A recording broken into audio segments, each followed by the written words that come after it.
खुलुमबाय रायजोफोर दिनै फुंबिलिनि खौरांफोरा जाबाय गिबि खौराङाव दङ बिटिसि मालगावनि 900 बिगानिबो बांसिन गं 93 नखराव सोलिगोन एभिक्शन बाथ्राखौ बुंदों बिटिसिनि चिफ हाग्रामा महिलारिया बिटिसि हालामावबो थानो गुबुन जायगा होखांनायनि उनावसो खालामगोन बे बाथ्राखौ बुंदों थांनाय सानखालि बिटिसिनि चिफ हाग्रामा महिलारिया जेराव आसाम सरकारनिफ्राय एपिडिसिएलनो थाबैनो हगारना होनांगौनि खावलायनाय लाइजाम फैनाय बादियै गं 93 नखरखौ गुबुन जायगायाव बोथ्रोदखांनायनि उनावसो हाखौ हगारना होगोन एपिडिसिएलनो बाथ्राखौ बुंदों हाग्रामा महिलारिया बे बिथिंखौ नोजोर बोनानै नायोब्ला फैबाय थानाय समफोराव बिटिसिआव थानाय बर'फोरखौबो एभिक्शन खालामगोन नामा जेराव बे बाराव बर' एबा ट्राइबेलफोरखौबो एभिक्शन खालामगोन नामा बेयो मोनसे गेदेर सोंथि जानानै फैदों मख'जाथावदि बिटिसिआवबो गोबां माइनरिटि सुबुंफोरा बर' जायगायाव एबा 6 शिड्युल ओनसोलाव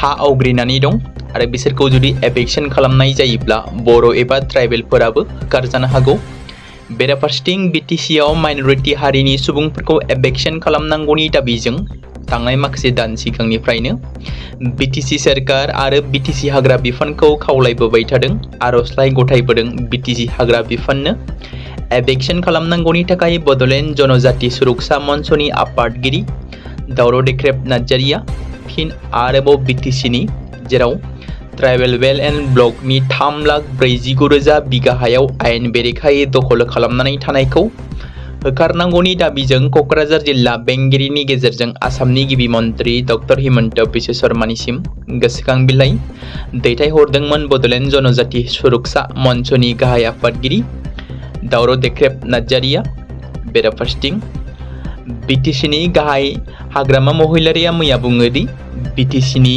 मालगावनि 900निबो बांसिन गं 93 नखरखौ एभिक्शन खालामसिगोन जेराव गं 93 नखरखौ एभिक्शन खालामखांनायनि उनाव बे हाखौ एपिडिसिएलनो थाबैनो हगारना होनांगौनि खावलायनाय लाइजाम फैनाय बादियै गं 93 नखरखौ गुबुन जायगायाव बोथ्रोदखांनानै हाखौ एपिडिसिएलनो हगारना होगोन होनना हाग्रामा महिलारिया बुङो बड'लेण्ड एफसीआ दुरान्ड काप 2026नि ग्रुप डी आव जायगा मोननो हाबाय बड'लेण्ड एफसीखौ दुरान्ड काप 2026नि ग्रुप डी आव दोननाय जादों हानजाया Punjab FC Karbi Anglong morning star FC आरो आईटीबीपी जों गेलेगोन ग्रुप डी नि गासैबो बादायलायनाया गुवाहाटीनि सुरसजाय इन्दिरा गान्धी एथलेटिक स्टेडियामाव जागोन ओनसोलनि फुटबल अनसायगिरिफ्रा बे बारनि दुरान्ड कापखौ गुवाहाटीनि सुरसजाय स्टेडियामाव थांनानै नायहैनांगोन जेराव दुरान्ड काप फुटबल टुर्नामेन्टनि थाखाय थियारि जानायाव बड'लेण्ड एफसीखौ हामलायथि बावहरदों आरो रायजो राजाफोरखौ मदद होनो खावलायदों दिनै बर' गार' मार आरो मणिपुरि बिजोंनि जर'खा टेट आनजाद खुंजागोन जेराव दिनै गं 11 जिल्लानि मोन 15 आनजाद मिरुआव खुंनाय जागोन टेट आनजाद रायजोनि गं 11 जिल्लानि गं 15 आनजाद मिरुआव खुंजागोन जर'खा टेटआ गासै 11,297 बिनायसाया आनजादाव जिरायगोन जेराव गाबोन दुलाराय आसाम नाङैनो टेट आनजादा खुंजागोन क'क्राझारनि गसाइगाव इउपिपिएल दोलोनि मावथिफोरजों सावरायनाय हाबाफारियाव बाहागो लादों बारग' बिटिसिनि गाहाय मावफुं सोद्रोमा प्रमद बर' गसाइगाव महकुमानि सिङाव थानाय 2 नं गुमा बिटिसिएल बियाबनि सिङाव थानाय हागमा मुंख्लं सुजित नार्जारि गोसोखां नब्लाङाव मैया गसाइगाव जिल्ला इउपिपिएल दोलोनि दैदेनगिरि ब्लक प्राइमारिनि दैदेनगिरिफोर आरो मावथि सोद्रोमाफोरजों लोगोसे मोनसे लोगो हमलायनाय हाबाफारि जानानै थाङो हाबाफारियाव बारग' बिटिसिनि गाहाय मावफुं सोद्रोमा एबा रायजो सभानि एमपि प्रमद बर' बारग' एमएलए लरेन्स इस्लारि जिरन बसुमतारि बारग' इएम उकिल मुसाहारिजों लोगोसे गोबां मिरुनि दैदेनगिरि आरो गोबां जिल्ला ब्लक प्राइमारिनि दैदेनगिरि आरो मावथिफोरनि नुजाथिनायाव इउपिपिएल दोलोनि मावथिफोरजों सावरायनाय आरो लोगो हमलायनाय हाबाफारिया जानानै थाङो हाबाफारियाव बाहागो लानानै प्रमद बर' बिथाङा खौरांगिरिनि सिगाङाव गोबांथार बाथ्राफोरखौ फोरमायथिदों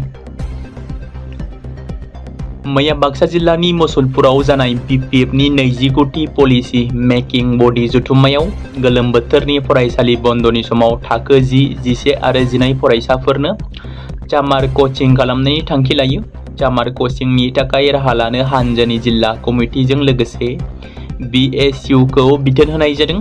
गोजान आरो गोथौ जायगानिफ्राय क्लासाव फैना फरायसाफोरनो थांलाय फैलायनि राहा खालामना होनोबो खावलायदों BTCनि चिफ हाग्रामा महिलारिया। उदालगुरि जिल्लानि बेरगावआव जोलुर रानदों BTCनि गेलेमु आरो लाइमोन अनसाय बिफाननि बानजायनायाव आरो उदालगुरि जिल्ला गेलेमु मावख'नि हेफाजाबाव मैया उदालगुरि जिल्लानि 234 क्लाबफोरनो थरब्रै जोलुर रानना होदों। बेरगावनि नब्लाङाव BTCनि EM लोमस्राव दैमारि आरो बुंथिगिरि त्रिदिप दैमारिनि नुजाथिनायाव फुटबल राननाय हाबाफारियाव MCLA अर्जुन दैमारि, रतन राभा, BTCनि जइन्ट सेक्रेटारि रिजेन्द्र ब्रह्म, गेलेमु CSTनि नबज्योति बसुमतारी, उदालगुरिनि ADC थामहिनबा सिभिल STO रिंखां मुसाहारि बिथांमोना बाहागो लायो। उदालगुरि जिल्लानि STO सोमदोन मुसाहारिया बराय बिबुंथि लाखिनाय हाबाफारियाव महकुमायारि गेलेमु मावख'गिरि भुपेन राभाया क्लाबफोरनि मुंखौ रायखांना आलासिफोरनि आखाइजों थरब्रैयै फुटबल रानना होयो। बे हाबाफारिनि गेजेरजों BTC ओनसोलाव गेलेनाय बिथिङाव थुलुंगानाय मोनगोन होनना आसा खालामो EM लोमस्राव दैमारिया। गुवाहाटी नोगोरमानि जालुकबारि पुलिसा स्रोदै मोननाय सुलुंखौ बिथा खालामनानै प्रागज्यतिष नगराव थानाय मिलेनियाम गार्डेननि मोनसे प्लेटआव सेबनानै नंखाय रां बानायग्रा हान्जाखौ हमनो हादों। सेबनाय समाव पुलिसा 500 बिलाइनि 3.86 लाख नंखाय नकलि रां मोननो हादों। नंखाय रां बानायनानै फालांगि खालामनायनि अजदनि सायाव हमजानाय साथाम दायनिगिरिया फारियै कटाबारिनि मोहम्मद जियारुल हक, हाटकुसिनि मोहम्मद आमनास आली आरो कचबिहारनि मोहम्मद रहिम मिया। पुलिसा बिसोरनिफ्राय नंखाय एबा नकलि रां बानायनायाव बाहायनाय गंथाम प्रिन्टार, गंसे पेपार काटार आरो मोन 4 खालिनि कन्टेनार, नंखाय रां बिलाइ बानायनो बाहायनाय पेपारनि बान्डोल, 2 गारि आरो 2 मबाइल फन लोगोसे गंसे लेपटप बोखांनो हादों। मोनसे गोग्गाथाव खौरां, बर' हारिनि थाखाय NDB आफादाव थानानै मोनसे समाव हारिनि थाखाय दावहा नांबोनाय, मोनसे समाव हारिनि रैखाथिनि थाखाय NDB आफादखौ मदद होनानै NDBनि थाखाय हाथियार लानानै सोमावसारबोबाय थानाय बारग' NDBनि बारग' दैदेनगिरि IK संबिजित थामहिनबा डक्टर सारसिं इंतिनो कार्बि वेलफेयार अट'नमास काउन्सिलनि CM महरै सायख'बाय एबा बिथांखौ CMनि मासिखौ होबाय। बे समाव मोनसे गिदिर बिथांनिसिम कंग्रेचुलेसन जासिहरनांगोन, मानो होनोबा NDBनि बारग' दैदेनगिरि IK संबिजितआ कार्बि वेलफेयार अट'नमास काउन्सिल थामहिनबा KWACनि गाहाय मावफुं सोद्रोमा महरै बिबानखौ मोननो हाबाय। बिथांनिसिम रोजा रोजा कंग्रेचुलेसन जासिहरबाय। तिनिसुकियायाव आल्फा आइनि सानै केडारखौ हमदों, लोगोसे हाथियारबो बोखांनो हादों। तिनिसुकिया पुलिसा मिरु एजेन्सिफोरनि हेफाजाबजों शुक्रबाराव जागुनाव मोनसे इन्टेलिजेन्सनि गेजेरजों जानाय अपारेशनाव आल्फा आइनि सानै केडारखौ खायो। हमजानाय सुबुंफोरखौ सियर असम उर्फे हुमेन ज्योति बरुवा, जाय 27 बोसोर बैसोनि, आरो मनज असम उर्फे पापु मरान, जाय 30 बोसोर बैसोनि होनना सिनायथिनाय जादों। पुलिसा फोरमायनाय बादिब्ला बिसोर तिनिसुकिया सोहोराव नोगोरारिफोरनि सायाव जेरै-मेरै गाग्लोबनो नागिरगासिनो दंमोन। रैखाथि हान्जानिफ्राय बोखांनो हादों 2 AK-56 राइफल, 172 राउन्ड गुलि, 2 हेन्ड ग्रेनेड, मुलि, सिरिन्ज, अपियड, जाग्रा मुवा जगायनाय, बेकपेक आरो गुबुन दावहायाव बाहायग्रा मुवा बेसादफोरखौबो बोखांनो हायो। जाथायनि सायाव केस रेजिस्टार खालामनाय जादों आरो बेनि सायाव नायबिजिरनाया गोख्रोङै सोलिगासिनो दं होनना मिथिनो मोननाय जादों। तामुलपुर जिल्लानि भारत-भुटान सिमा ओनसोलाव मैदेरनि उदखार। तामुलपुर जिल्लानि भारत-भुटान सिमा ओनसोलाव सानफ्रोमबो मैदेरनि उदखार जाबाय थानायखौ नुनो मोनदों। थांनाय हरनि समावबो आरोबाव हाग्रानि मैदेरा 2 नखरखौ सिलिंखार खालामदों। कुमारिकाटा हाग्रा बिफाननि आवथायाव गोग्लैनाय अभयपुर गामियाव गिथावना थासारि सोमजिहोयो, जेराव फालो मैदेरनिफ्राय 2 हाग्रानि मैदेरा जुदायै फैनानै सरासति मण्डल आरो बिनारानि मण्डलनि 2 नखरखौ सिफायनानै बायदि रोखोमनि खहा खालामलाङो। गामिनि रायजो राजाफोरा थिं दामनानै अर लगायनानै आरो गोमसारग्रा बमा गावनानैसो खारनो गोनां जादों।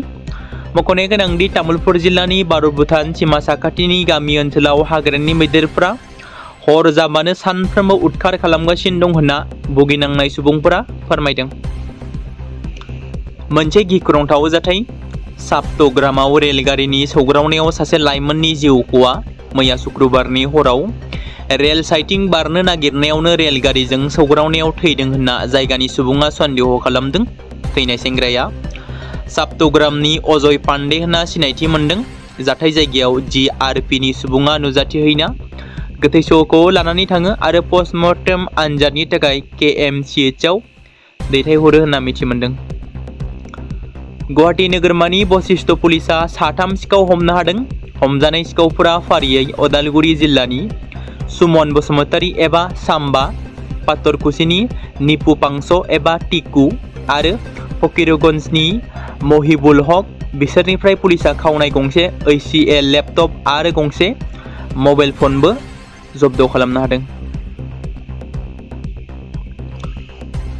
बड'लेण्ड एकाडेमि फरायसालियाव सेथि उदांस्रि इन्जुर लाइसि वाल मेगाजिन बेखेवदों। चिरां जिल्लानि कुंग्रिं बड'लेण्ड एकाडेमि फरायसालि सामलाय जौगाखां आफादनि बानजायनायाव सेथि उदांस्रि इन्जुर लाइसि बेखेवनाय अपेनिं सेरेमनि अफ फार्स्ट उदांस्रि वाल मेगाजिन हाबाफारि लानाय जादों। बे बेखेवनाय हाबाफारियाव गाहाय आलासि महरै बाहागो लाफैदों। 2011 मायथाइयाव बलगा से गंगा बलगानिफ्राय गंगासिम राव सोलायनायनि थाखाय साहित्य एकाडेमि बान्था मोनगिरि, चिरां जिल्ला बर' थुनलाइ आफादनि बारग' आफादगिरि आरो गुबुन गुबुन बान्था मोनगिरि आरो बारग' फोरोंगिरि, गागि थुनलाइगिरि, लिरगिरि, समाज सिबियारि, बर' थुनलाइ आफादनि बारग' जिउनां सोद्रोमा मानगोनां हरिनारायण काक्लारि बिथाङा दिनैनि दिना बड'लेण्ड एकाडेमि फरायसालिनि थाखाय जारिमिनारि सान। फैबाय थानाय समाव बड'लेण्ड एकाडेमि फरायसालिनि साफ्रोमबो फरायसा फरायसुलिफोरखौ थुनलाइ सोरजिनायाव दावगाहोनो नाजानाय जादों। लोगोसे बे बेखेवनाय हाबाफारियाव माननि आलासि महरै बाहागो लाफैदों ओनसोलनि सिङाव थानाय माहारियारि आफाद, राजखान्थि आफाद, सानसुमै मेलेमजिबि, सामलाय आफाद, फोरोंगिरि आरो फरायसा फरायसुलिफोरा मैखोमै बाहागो लानानै हाबाफारिखौ जाफुंसार जाहोयो।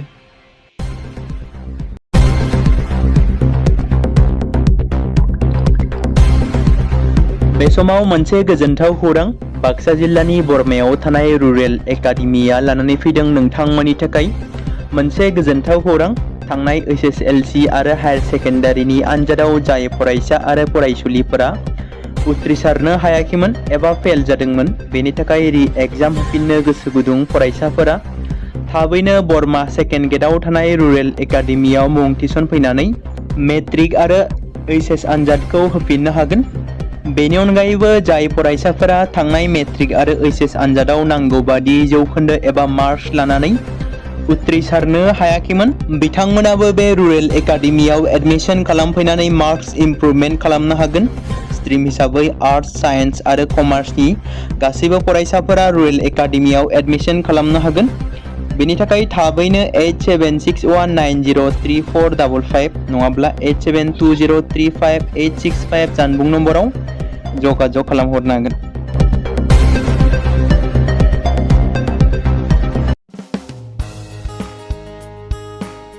बे समाव मोनसे गोनां फोसावथाय बर' सावथुन नायनानै मोजां मोनग्रा गासै बर' रायजो राजाफोरनि गेजेराव लानानै फैदों मोनसे बर'नि OTT प्लेटफर्म गोनां, जाय प्लेटफर्मनि गेजेरजों नोंथांमोना बर'नि गोदान गोजाम सावथुनफोरखौ नुनो मोनगोन।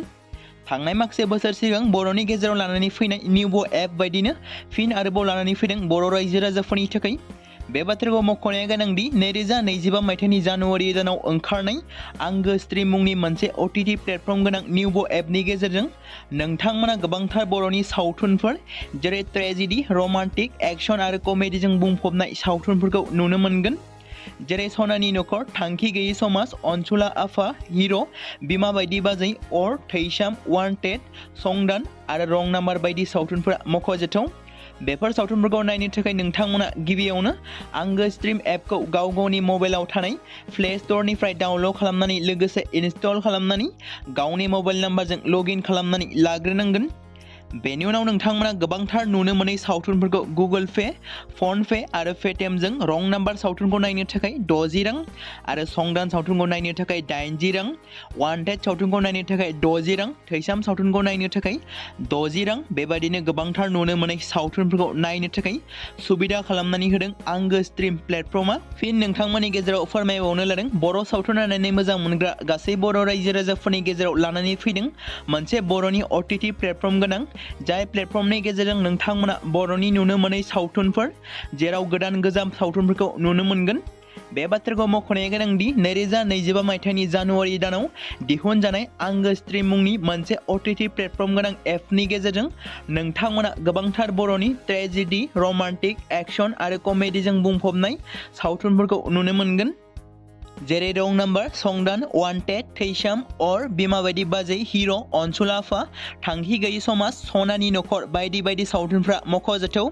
बेफोर सावथुनफोरखौ नायनो थाखाय नोंथांमोना गिबियावनो आंगो स्ट्रिम एपखौ गावनि मबाइलाव थाखानाय प्ले स्ट'रनिफ्राय इनस्टल खालामनानै गावनि मबाइल नाम्बारजों लगइन खालामखांनायनि उनाव नोंथांमोना गोबांथार नुनो मोनै सावथुनफोरखौ गुगोल पे, फन पे आरो पेटिएमजों रं नाम्बार सावथुनखौ नायनो थाखाय 60 रां, संदान सावथुनखौ नायनो थाखाय 80 रां, वान्टेड सावथुनखौ नायनो थाखाय 60 रां, थैसाम सावथुनखौ नायनो थाखाय 60 रां बेफोरबायदिनो अर सावथुनखौ नायनो थाखाय 60 रां पे खालामनांगोन। बेबायदिनो गोबांथार नुनो मोनै बर' सावथुनफोरखौ नायनो थाखाय सुबिदा खालामनानै होदों आंगो स्ट्रिम प्लेटफर्मा। बे समाव मोनसे गोजोनथाव खौरां, BTC हालामनि रायजो राजाफोरनि थाखाय मोनसे गोनां फोसावथाय। क'क्राझार जिल्लानि सिङाव थानाय बड'लेण्ड एकाडेमि सिनियर सेकेन्डारि स्कुला लानानै फैदों गोजोनथाव खौरां। बड'लेण्ड एकाडेमि सिनियर सेकेन्डारि स्कुला 2026 आरो 2027 सोलोंथाइ बोसोरनि थाखाय लानानै फैदों नार्सारिनिफ्राय लानानै थाखो 9 सिम फरायसा आरो फरायसुलिफोरनि गुन गोनां सोलोंथाइनि थाखाय खम बेसेनावनो गोदानै मुं थिसननायनि खाबुखौ होगासिनो दं। मख'जाथावदि क'क्राझार जिल्लानि हल्टुगाव आउटपस्टआव थानाय क'क्राझार तिनिआलिनि बड'लेण्ड एकाडेमि सिनियर सेकेन्डारि स्कुला गुन गोनां सोलोंथाइ होनायजों लोगोसे थाखो 9 नि थाखाय इलेक्टिभ साबजेक्ट महरै मेथामेटिक्स, जिअ'ग्राफि, हिन्दी, हिस्टरि बायदि आयदाखौ लानो हागोन। मोजां सोलोंथाइ लानायनि अनगायैबो बड'लेण्ड एकाडेमि सिनियर सेकेन्डारि स्कुलाव उफ्रा सोलोंथाइ हिसाबै environment field study, English speaking course बायदिखौ लाफानानै सोलोंथाइ लानो हागोन। बेनि अनगायैबो गोजान लामा हान्थिनानै फरायग्रा फरायसा फरायसुलिफोरनि थाखाय आलादायै मोजां हस्टेलाव थानानै फरायनो हानायनि खाबुफोर होनाय जादों। बेनि थाखाय नोंथांमोना आबुङै मिथिबावनो थाखाय एबा थोंजोङै फोनांजाब खालामहर 9101 488 399 जानबुं नम्बराव।